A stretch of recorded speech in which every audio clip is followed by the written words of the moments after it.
Друзья, привет! Я продолжаю гайд по моду Ботания 1.7.10. Сегодня рассмотрим действующую флору. Действующая флора – это растение в ботании, которое с помощью маны выполняет какую-либо задачу. Так, давайте начнем с агрогвоздики. Значит, агрогвоздика у нас с помощью маны ускоряет рост растений. Ну, к примеру, пшеница. Давайте посмотрим, как это будет происходить. Значит, тут у меня стоит бассейн с маной бесконечный. Я располагаю цветки. Кстати говоря, если такие растения ставить уже рядом с каким-то наполненным бассейном, они автоматически к ним привязываются. Если же вы сперва ставите растения, а потом бассейн, обязательно нужно воспользоваться посохом леса для того, чтобы растения запитать. Так, вот я расставил гвоздики эти агро. Давайте посадим пшеницу, посмотрим, что будет происходить. Практически моментально начинается рост пшеницы. Ну вот видим, да, что достаточно быстро в радиусе действия этих цветков агрокультура у нас прорастает. Вот. Ну, если у вас с маной нет проблем, то почему бы и нет, да, почему бы не ускорить свое производство своей сельской продукции. Так, следующий у нас это винолотос. Достаточно странная вещь, которая притягивает к себе эндерменов. Давайте поставим. Так, ну сперва тоже бассейн. Рядом ставим винолотус и заспавним эндерменов. Вот, видим, что все эндермены притягиваются, соответственно, к этому цветку. Ну, это может быть полезно, если вы хотите сделать себе какую-то там мобоферму эндерменов и выбивать жемчуг, например.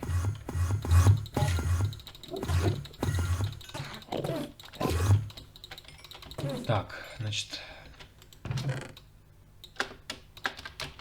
следующий у нас цветок.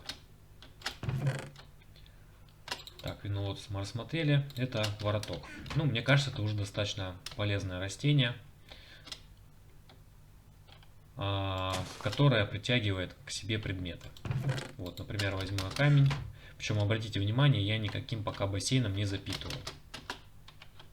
И вот кидаю рядом с этим цветком камень, и он поглощается. Соответственно, без бассейна вот такой вот вороток действует в радиусе, сейчас посмотрим, кажется, 6 блоков. Сейчас проверим. Раз, два, три, 4, 5, 6, 7. Так, вот он сейчас 6 затягивает. 7 он уже не достает. Если мы, соответственно, поставим рядом бассейн,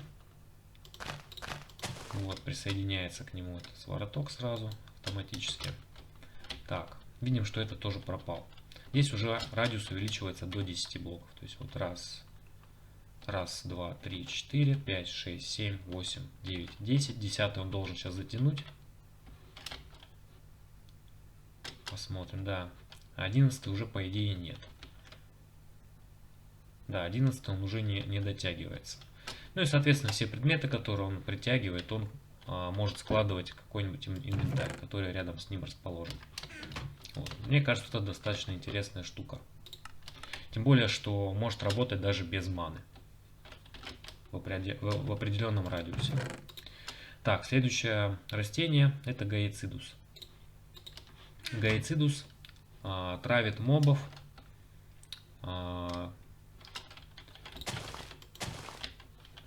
в диапазоне тоже примерно где-то 6 радиусов.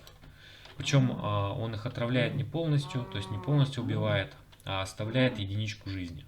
Для того, чтобы уже можно было самостоятельно добить. Вот, видим, 2, 1 и все. Соответственно, он отравил. Вот, и отравляет он где-то в диапазоне 6 блоков. То есть уже здесь, вот, допустим, он не достает. Причем видим, да, что животные, соответственно, теряют свои очки жизни вплоть до единицы. А дальше мы уже можем легко добить.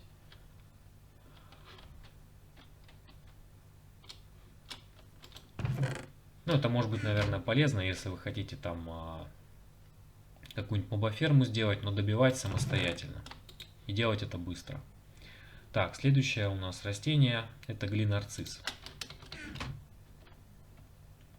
Так, его, значит, фишка заключается в том, что он превращает песок в глину. При этом расходуя, ну, такое приличное количество маны. Но тем не менее. Так, давайте его где-то расположим. Ему, видимо, нужна какая-нибудь такая поверхность, вроде травы. Ну да. Так, вот я располагаю. Сейчас посмотрим, как он будет работать. Ну-ка. Ну да, вот тоже видим, что у нас началось преобразование. Так, причем в диапазоне 1, 2, 3, 4, 5. Ну, как минимум 5 блоков, возможно, даже 6.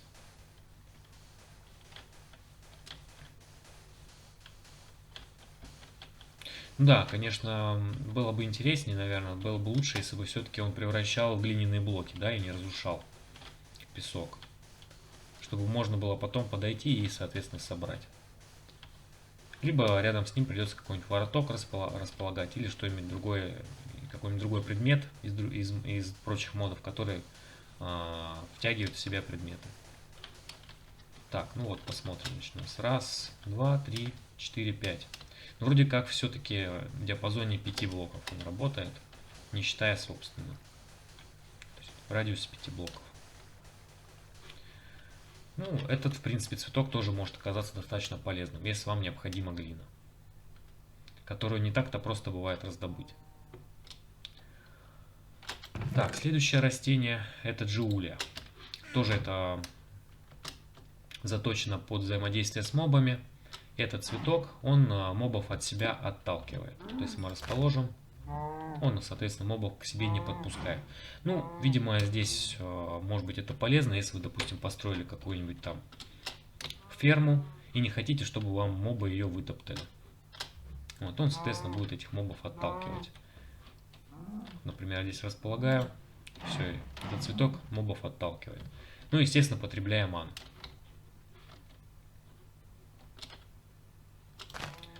Так, следующий цветок.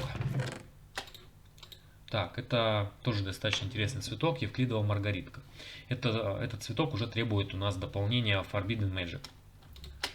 Давайте посмотрим, как он работает. Где-нибудь расположу его рядом. Наверное, так, бассейн сразу поставлю. И посмотрим, что он будет делать. Вот он запитался от бассейна маной.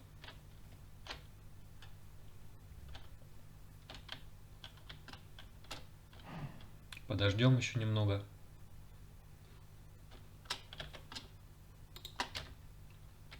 Оп. И он произвел эфирную эссенцию. Это может быть чрезвычайно полезно, если вы занимаетесь даункрафтом. Такие эфирки бывает не так-то легко раздобыть. Вот. И, соответственно, в таких вот эфирках, как правило, содержится, помимо прочих аспектов, еще и ауран. Поэтому это на магических серверах может быть очень полезно. Так, следующий цветок — это звоношип. Он тоже, соответственно, наносит урон мобам, но с той разницей, что делает это быстрее и полностью, то есть убивает мобов.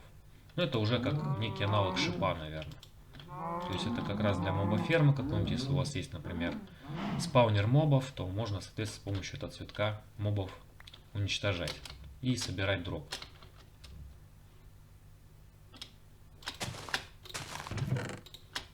Так, измученный амарант. Значит, он используется для того, чтобы производить в радиусе от себя вот такие вот мистические цветки. Все. И в определенном радиусе вокруг себя он будет эти мистические цветки генерить. Ну, не знаю, насколько это полезно, с учетом того, что, в принципе, мы можем там с помощью удобрений эти цветки производить или выращивать из лепестков. Вот, ну, как вариант. С помощью него тоже производить, затрачивая ману. Если у вас мана в избытке, то, в принципе, почему бы и нет. И, например, вам нужны лепестки. Так, следующий цветок это павший Канаде. Так, и он, значит, имеет эффект восстановления 3. То есть восстанавливает игрокам в ближайшем радиусе здоровье. Так, ну здесь получается тоже что-то в районе 6 блоков, как я понимаю. То есть, соответственно, 1, 2, 3, 4, даже меньше, вот, 3 блока. Вот. Причем здесь получается, что эффект он пропадает почти мгновенно, если мы выходим за радиус цветка.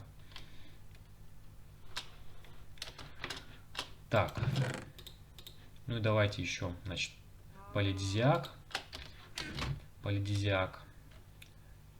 Так, он нам нужен для того, чтобы кормить мобов. Так, вот располагаем его. Значит, бассейн с маной. Так, еще нам потребуется, чтобы накормить пшеничка мобов. Вот мы, допустим, спауним мобов. 1, 2. И давайте кинем пшеницу. 2 штучки. Посмотрим, что произойдет. Все, соответственно, вот этот цветок, вот этих 2 коровок накормил, и они произвели потомство. То есть, например, можно как-нибудь стоком автоматизировать подачу и кормить животных. Это растение может быть достаточно полезным для мобофермы. Так, ну и последний, наверное, цветок, который мы сегодня рассмотрим. Так, это путоядка, и, соответственно, у нее принцип ровно противоположный с цветком Джулия. Если Джулия у нас отталкивает мобов, то путоядка будет мобов, ну не то чтобы притягивать, оно просто не будет давать им выходить за определенные границы. Если не ошибаюсь, тоже что-то в районе 6 блоков. Вот если мы наспавним тут кучу мобов, этот цветок не будет давать им выходить за определенные границы. Вот мы видим, что коровки пытаются куда-то уйти, но как будто бы наталкиваются на невидимую стенку. Вот тоже получается 1, 2, 3, 4, 5, ну где-то, наверное, 5 блоков, да? 1, 2, 3, 4, 5 блоков. Вот они на 6 еще как-то залезают, да, и дальше уже пройти не могут. 5-6 блоков, вот все. Это радиус, на который они могут уходить. Ну, считаю, это тоже достаточно полезный цветок, если вы не хотите строить забор, например. Почему бы нет? То есть эстетически, чтобы вам не мешал этот забор на территории, поставили один такой цветок, маной запитали, и, пожалуйста, мобы где-то в определенном радиусе держатся, не разбегаются по всей вашей территории. Так, здесь еще есть несколько цветков, но я предлагаю их рассмотреть в следующих видео. Если вам понравилось, ставьте лайк, подписывайтесь на канал, жмите колокольчик, чтобы новые не пропускать. Рекомендуйте друзьям, в комментариях пишите свои замечания. Жду вас в следующих сериях. Пока.